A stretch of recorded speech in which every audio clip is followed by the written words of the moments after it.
kama muda huu na umri haukuruhusu kuwa na mke au mchumba, basi cha kwanza unachohitajika kufanya, kama bado unasoma, tafadhali kuwa busy na masomo na ujiepushe na makundi ambayo ni hatari. Kitu cha pili, jishughulishe sana na mazoezi ya viungo kila siku. Hii itakusaidia moja kwa moja kuchokesha mwili wako, lakini mwisho wa siku hautopata tena ule muda wa kukaa idle. Kwa sababu hebu niambie, umekuwa na pilka, mfanya mazoezi kuanzia asubuhi, umekwenda darasani, umesoma, umerudi, umepiga mazoezi, mwili umechoka. Kwa hivyo hata ule muda wa kukaa na kufikiria mambo machafu hautopata. Na mwili ukichoka, moja kwa moja ukifika nyumbani unakula, unakoga, unalala. Hauna muda wa kufikiria vitu vingine ambavyo si vya msingi, ambavyo vitakuweka katika hatari ya wewe kupiga punyeto. Sawa? Kwa sababu utakuwa na uwezo wa kupata usingizi ulio mtulivu sana sababu ya uchovu wa mazoezi. Lakini pia usikae peke yako muda mrefu bila kuwa busy na shughuli yoyote ile. Kwa sababu sote tunafahamu kwamba kichwa kitupu ni nyumba ya maasi mengi. Lakini pia msikilizaji, epuka vyakula vyenye mafuta mengi. Epuka sana vyakula vyenye mafuta mengi. Tumia muda ambao huna kazi kwa kulala, na hivyo utakuwa unaipumzisha akili yako. Sawa?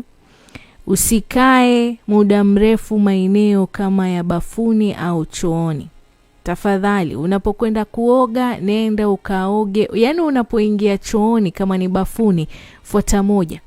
Usikae sana, kwa sababu ukikaa sana chooni ndio pale unaanza kujiangalia, unajiadmire, unavuta taswira mpaka unapiga punyeto.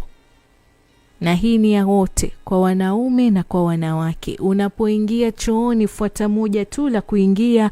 Kama utakojoa, kama utaenda long call, kama ni kukoga, hakikisha unafuata hilo moja. Epuka sana kukaa muda mrefu chooni ama bafuni. Kitu kingine msikilizaji, usipende kujishikashika.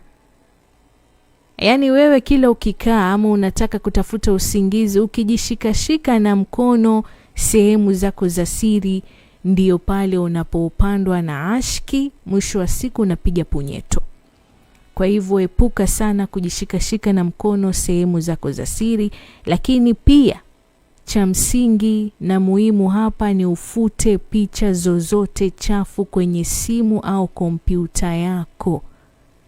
Na epuka sana kutembelea blogi ama tovuti yoyote ambayo itakupeleka kwenye picha hizo.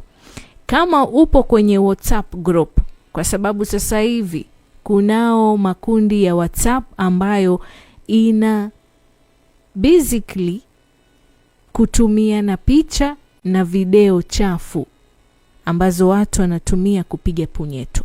Sasa kama wewe uko kwenye hilo kundi, uko kwenye hiyo WhatsApp group, tafadhali jitoe na video zozote ambazo umedownload, zifute kwenye simu yako. Lakini pia ukiona tovuti, do not click on it, ambayo unajua moja kwa moja hii itakupeleka katika kuangalia video chafu. Na hapa video chafu na maanisha pornographic video.